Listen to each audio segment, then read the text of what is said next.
GeM சாக்கர TV நேயர்களுக்கு வணக்கம். நான் உங்க ரியா. இன்னைக்கு நாம ஒரு முக்கியமான விஷயத்தை பத்தி தான் பார்க்க போறோம். அது என்னன்னா, இயேசுவின் சிலுவை மரணம். சிலுவை என்றவுடன் நம் அனைவருக்கும் நினைவில் வருவது இயேசு கிறிஸ்துவின் பாடுகள் தான். நம் கர்த்தராகிய இயேசு கொல்கதா மலையில் அகோர குரசில் தொங்கின காட்சி நம் அனைவரது இருதயத்தையும் கிழித்து நம் கண்களில் கண்ணீர் வடிய செய்கின்றதல்லவா? சாதாரணமாக நம் கால்களில் முள் குத்தினது என்றாலே நமக்கு அது அவ்வளவு வேதனையை அளிக்கின்றது. இயேசு தம் உடம்பில் உள்ள கடைசி சொட்டு ரத்தம் வரை நமக்காக சிந்தி இருக்கிறார். எவ்வளவு வேதனை அனுபவித்து இருந்திருப்பார் என்று நினைத்து கூட பார்க்க முடியவில்லை. ரோமர்கள் ஆட்சி செய்த காலத்தில் சிலுவை மரணம் என்பது ஒரு கொடுமையான தண்டனை. வேதம் கூறுகின்றது, மரத்தில் தூக்கப்பட்டவன் எவனும் சபிக்கப்பட்டவன் என்று. சிலுவை அந்த காலத்தில் ஒரு சாபத்தின் சின்னமாக, அவமானத்தின் அடையாள சின்னமாக பிரதிபலிக்கப்பட்டது. ஆனால் இயேசு கிறிஸ்துவின் சிலுவை மரணம் சரித்திரத்தையே மாற்றினது. அவருடைய மரணம் நமக்கு பாவ மன்னிப்பையும் நித்திய ஜீவனையும் பெற்று தந்திருக்கிறது. கிறிஸ்துவின் உயிர்த்தெழுதலுக்கு பின் சிலுவை என்பது கிறிஸ்தவர்களின் புனித சின்னமாக மட்டுமல்ல, ஒரு அன்பின் சின்னமாக, மீட்பின் சின்னமாக, மன்னிப்பின் சின்னமாக, ஒரு வெற்றியின் சின்னமாகவும் திகழ்கின்றது. இந்த சிலுவையின் வரலாறு என்ன, பின்னணி என்ன, இயேசு நமக்காக பட்ட பாடுகளும் சிலுவையில் அனுபவித்த வேதனைகளும் சித்திரவதைகளும் என்ன, அது எப்படி இருந்தது என்று ஆராய்ச்சியாளர்கள் கூறும் தகவல்கள் பற்றி இந்த வீடியோவில் விரிவாக பார்க்கலாம். முதலில் சிலுவையின் வரலாறு பற்றி பார்க்கலாம். சிலுவை என்கிற இந்த சொல் லத்தீன் மொழியில் கிரக்ஸ் என்ற வார்த்தையில் இருந்து வந்ததாகும். சிலுவை என்பது 4000 ஆண்டுகள் பழமை வாய்ந்தது. சிலுவை மரணம் என்பது மரண தண்டனைகளின் உச்சகட்ட தண்டனை.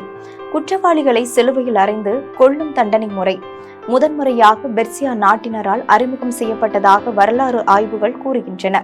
ஆனால் ரோமானியர்களை இந்த தண்டனை முறையை அதிகமாக பயன்படுத்தி வந்தார்கள். ரோமானியர்கள் இந்த சிலுவை தண்டனை முறையை பிற நாட்டு குற்றவாளிகளை தண்டிப்பதற்காகவே பயன்படுத்தினார்கள். ரோம குடியுரிமை உள்ளவர்கள் யார் எவ்வளவு பெரிய தேச துரோகியாக இருந்தாலும் சிலுவையில் அடித்து அவர்களை கொல்ல மாட்டார்களாம். அடிமைகளும் அந்நியர்களும் மட்டுமே சிலுவையில் கொல்லப்பட்டனர். ரோம அரசாங்கம் இதற்காகவே பல்வேறு அளவுகளில் சிலுவையை செய்து வைத்திருந்தார்களாம். இந்த சிலுவையானது 7 முதல் 15 அடி உயரமாக இருந்துள்ளது.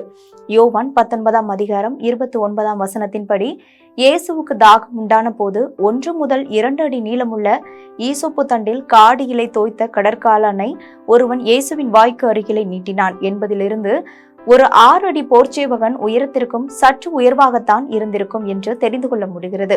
ஒரு முழுமையான சிலுவை என்பது 4 விதங்களில் இணைக்கப்படும். முதலில் நெடுமரத்தின் நுனியில் குறுக்கு மரத்தை இணைப்பது, சற்று கீழே இறக்கி இணைப்பது, சரியாக நடுவில் இணைப்பது, நடுப்பாகத்தில் பொருத்தி கூட்டல் போடவும் மற்றும் பெருக்கல் வடிவத்திலும் 2 மரத்துண்டகளை வைப்பார்கள். ஒன்று நெடுமரம், மற்றொன்று குறுக்கு மரம்.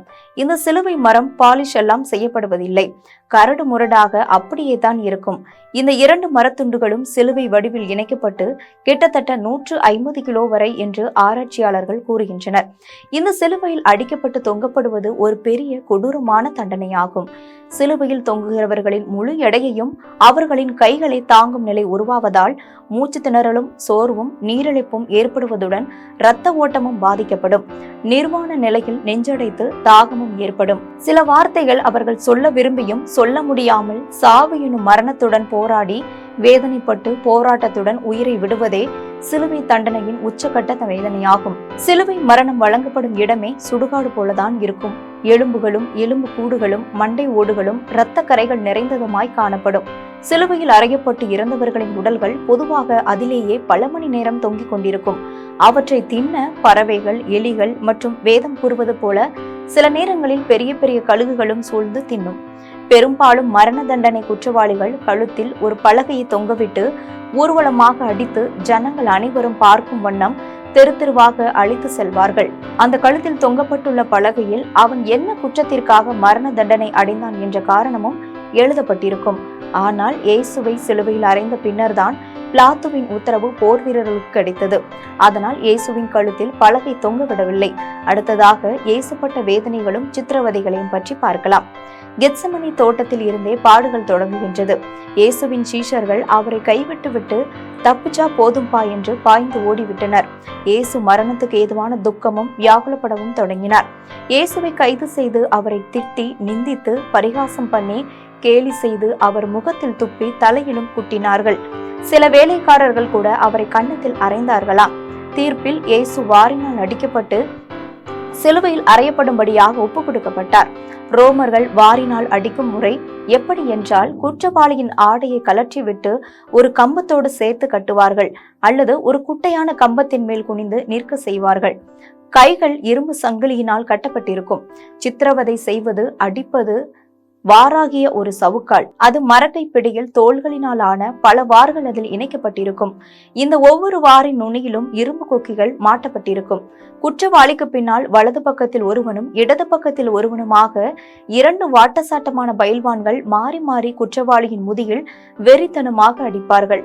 வாரினால் அடிக்கும் போது அதன் நுனியில் உள்ள இரும்பு கொக்கிகள் முதுகில் ஆழமாக பதிந்து முதுகை பிளந்து இரத்த குழாய்களை உடைத்து தசையை பிச்சு எடுத்துரும்.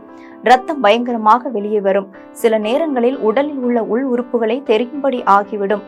பல நேரங்களில் இவ்வாறு அடிப்பதால் குற்றவாளி அந்த இடத்திலேயே கதறி இறந்து விடுவதும் உண்டு. யூதர்களின் நியாயப்பிரமாண சட்டத்தின்படி சவுக்கினால் 40 அடி வரைதான் அடிக்க முடியும். இதனால் யூதர்கள் இப்படியாக அடிக்கும் போது 39 அடியிலேயே நிறுத்தி விடுவார்கள் என்பது குறிப்பிடத்தக்கது. இயேசுவை அடிக்க உபயோகித்த சவுக்கிலே 12 தோல்வார்கள் இருந்தன. இந்த 12 வார்களுடன் 39 முறை அடித்தால் மொத்தம் 468 சதை வெட்டுகள் உருவாகி இருந்திருக்கும். ஒரு சில அடிகள் ஒரே இடத்தில் விழுந்திருந்தால் ஒவ்வொரு முறையும் ஆழமாக சதைகள் கிழிக்கப்பட்டிருந்திருக்கும். இயேசுவின் முதுகு உளுநிலம் போல ஆகியது. சாதாரணமாக ஒருவர் நம்மை ஒரு சில வினாடிகள் கிள்ளினாலே நமக்கு அது ஒரு வேதனையாக இருக்கின்றது அல்லவா? இயேசு ஊரே திரண்டு பார்க்கும்படியாக 39 முறை அடிக்கப்பட்டார். இந்த 39 முறை அடிக்குள் அந்த வாரில் உள்ள இரும்பு கொக்கிகள் பாதி தசைகளை பிச்சு எடுத்திருந்திருக்கும். இந்த காட்சியை நினைக்கும் போதே நம் கண்கள் கலங்குகின்றது. இந்த கசையடிகள் முடிந்த பின்பு இயேசு கட்டவிழ்க்கப்பட்டு போர் சேவகரின் கூட்டத்தின் நடுவில் விடப்பட்டார். அந்த சேவகர்கள் ஒரு சிவப்பு அங்கியை அவர் மேல் போட்டு அவருடைய கையில் ஒரு கோலை கொடுத்து அவருடைய தலையில் நீளமான முட்களினால் செய்யப்பட்ட ஒரு கிரீடத்தை வைத்து அழுத்தி வேதனைப்படுத்தினார்கள். இப்படி முள் கிரீடத்தை தலையில் வைத்து அழுத்தும் போது தலையில் உள்ள நரம்புக்குள் முட்கள் பாய்ந்து ரத்தம் கொட்டி வேதனைகள் இன்னும் அதிகமாக இருந்திருக்கும். இப்படி பயங்கரமாக சித்திரவதை செய்த பின்பு சிலுவையின் ஒரு பகுதியான குறுக்கு மரத்துண்டை இயேசுவின் தோள்களில் கட்டி அவரை வீதி வீதியாக கொல்கதா வரை சிலுவையில் சுமந்து செல்லும்படி செய்தனர். உடம்பெல்லாம் ரத்தம். இவ்வளவு வேதனையுடன் 50 கிலோ எடையுள்ள ஒரு சிலுவை மரத்துண்டு பகுதியை தன் தோள்களில் சுமந்து 2.5 கிலோமீட்டர் தூரம் நடந்து சென்றார். இதுபோக நடக்கும் போது சாட்டையால் அடிக்கவும் செய்தனர். 3 முறை தடுமாறி இயேசு தரையிலே விழுந்தார். ஒரு கட்டத்திற்கு மேல் சிலுவையின் பாரம் தாங்காமல் கீழே விழுந்தார். எழும்ப முயற்சித்தார், ஆனால் முடியவில்லை. அப்பொழுது சிமியோன் என்பவன் இயேசுவின் சிலுவையை சுமந்து வர கட்டாயப்படுத்தப்பட்டான். அடுத்ததாக சிலுவையில் இயேசுப்பட்ட வேதனைகளை பற்றி பார்க்கலாம். கொல்கத்தாவில் சிலுவை மரம் தரையில் வைக்கப்பட்டு இயேசு அதன் மேல் படுக்க வைக்கப்பட்டார். அவருடைய கைகள் சிலுவையின் மேல் விரித்து வைக்கப்பட்டு நீளமான இரும்பு ஆணி கிட்டத்தட்ட 5 முதல் 7 இன்ச் ஆணிகளை கொண்டு அவருடைய உள்ளங்கைகளில் அல்ல, அவருடைய மணிக்கட்டுகளில் ஓங்கி அடித்தனர். முதலாவது வலது கையிலும் பின்னர் இடது கையிலும் ஆணி அடிக்கப்பட்டது. இவ்வாறு ஆணி அடிக்கும் போது சிலுவையின் மறுபக்கம் அந்த ஆணி வந்திருக்கும். இந்த மணிக்கட்டில் இருந்து தோள்பட்டை வரை ஒரு பிளட் வெசல் இருக்கும், அதாவது இரத்த நாளம். அதை கிழிக்க எங்கு ஆணிகள் அறைய வேண்டும் என்று ரோம போர் சேவகர்கள் அறிந்திருந்தனர். மிக சரியான இடத்தில் அந்த ஆணிகள் அறையப்பட்ட போது அந்த பிளட் வெசல் கிழிக்கப்பட்டு முறிந்தது. அப்போது இயேசு தமது முதுகு தசைகளை கொண்டு தம்மை நிலைநிறுத்தி சுவாசிக்கும்படி நிர்பந்திக்கப்பட்டார். இவ்வாறு அவர் தமது 2 பாதங்களையும் ஒன்றாக்கி அறையப்பட்ட ஒற்றை ஆணியில் தம்மை நிலைநிறுத்தும்படி கட்டாயப்படுத்தப்பட்டார். மிகுந்த வேதனையினால் அவர் தமது கால்களை கொண்டு அவரை நிலைநிறுத்த அவரால் முடிந்திருக்காது. தனது முதுகை வளைத்தும் அதன் பின்பு கால்கள் மீது பாரத்தை வைத்தும் தான் சுவாசிக்கவே முடியும். கைகளில் உள்ள ஆணிகள் தான் இயேசுவின் முழு எடையையும் தாங்க வேண்டும். அதே நேரத்தில் கால்களும் அவரை இழுத்து கொண்டிருந்திருக்கும். இப்படி கைகளிலும் கால்களிலும் ஆணிகள் அடித்த பின்பு இயேசுவை சிலுவையில் ஏற்றினர். சிலுவையில் மக்கள் அனைவரும் பார்க்கும்படி இயேசு தொங்கினார். இந்த போராட்டத்தை, வேதனையை, உபத்திரவத்தை, இந்த சித்திரவதையை சற்று கற்பனை செய்து பாருங்கள். நினைத்து பார்த்தாலே குலை நடுங்குகின்றது. இயேசு இந்த வேதனையை 3 மணி நேரத்திற்கு மேலாக சகித்தார். ஆம், 3 மணி நேரத்திற்கு மேலாக உடம்பெல்லாம் காயங்கள், ரத்தம் வடிகின்றது. அவருடைய மார்பினில் கசக்கி பிழியும் வேதனை ஏற்பட்டது. அப்போதுதான் அவருக்கு கடுமையான தாகம் ஏற்பட்டது. இந்த வேதனைகளுக்கு மத்தியில் அந்த வழியில் செல்பவர்களும் திரண்டு நின்ற மக்களும் வருகிறவர்களும் போகிறவர்களும் அவரை நிந்தித்து கேலி செய்து கூறும் வார்த்தைகளையும் அவர் கேட்டுக்கொண்டேதான் இருந்தார். சிலுவையில் 7 வார்த்தைகளை பேசினார். இயேசுவின் விழாவில் போர் சேவகன் ஈட்டியால் குத்திய போது இரத்தமும் தண்ணீரும் வெளியேறியது. கடைசி சொட்டு இரத்தம் இயேசுவின் உடலில் இருந்து வெளியேறியது. இயேசு இறுதியாக உரத்த குரலில் சத்தமாக முடிந்தது என்று கூறி தலையை சாய்த்து நமக்காக மரித்தார். இயேசுவின் உடலில் மொத்தம் 5480 காயங்கள் இருந்ததாகவும் முதுகில் மட்டும் 150 ஆழமான காயங்கள் இருந்ததாகவும் ஆராய்ச்சியாளர்கள் கூறுகின்றனர். கிறிஸ்துவுக்கு பிரியமானவர்களே, இந்த காலத்தில் நம் தகப்பன் தாயை உயிரை கொடுக்க யோசிக்கும் போது இயேசு கிறிஸ்து கடைசி சொட்டு ரத்தம் வரைக்கும் நமக்காக சிந்தியுள்ளார். எதற்காக? நமக்காக, நம்மை ரட்சிக்கும்படியாக, நம்முடைய பாவங்களுக்காக, நம்முடைய மீறுதல்களுக்காக, நம்முடைய அக்கிரமங்களுக்காக இயேசு காயப்பட்டு துன்பப்பட்டு மிகவும் சித்திரவதைப்பட்டு நொறுக்கப்பட்டார். நமக்கு சமாதானத்தையும் எல்லா நோய்களிலிருந்து நம்மை விடுவிப்பதற்காக இயேசு தண்டிக்கப்பட்டு வாரினால் அடிக்கப்பட்டு ரத்தம் சிந்தி தன்னையை ஒப்பு கொடுத்தார். அநேகரை மீட்கும் பொருளாக தன்னுடைய ஜீவனை கொடுக்க வந்தார். பாவமறியாத இயேசுவை தேவன் நமக்காக பாவமாக்கினார். நாம் ஒருபோதும் கைவிடப்படாதபடிக்கு அவர் கைவிடப்பட்டு மரித்தார். இவ்விதமாக இயேசு கிறிஸ்துவின் பாடுகளால் மீட்கப்பட்டிருக்கிறோம். அவர் தழும்புகளால் நாம் சுகமாகிறோம். அதை விசுவாசிக்கும் போது நாம் குணமாகிறோம். இயேசுவின் மரணம் நமக்கு ஜீவன். இயேசு நமக்காக பட்ட காயங்களையும் வேதனைகளையும் சித்திரவதைகளையும் நினைத்து பார்ப்போம். அவருக்காக வாழ முயற்சிப்போம். தேவன் நம் ஒவ்வொருவரையும் உன்னதமான ஆசீர்வாதங்களினால் நிரப்பி திருப்தியாக்கி வழிநடத்துவாராக.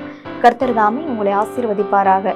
நம்பிக்கையின் தேவன் நிகழ்ச்சியில மீண்டும் இன்னொரு நிகழ்ச்சியோடு நான் உங்களை சந்திக்கிறேன்.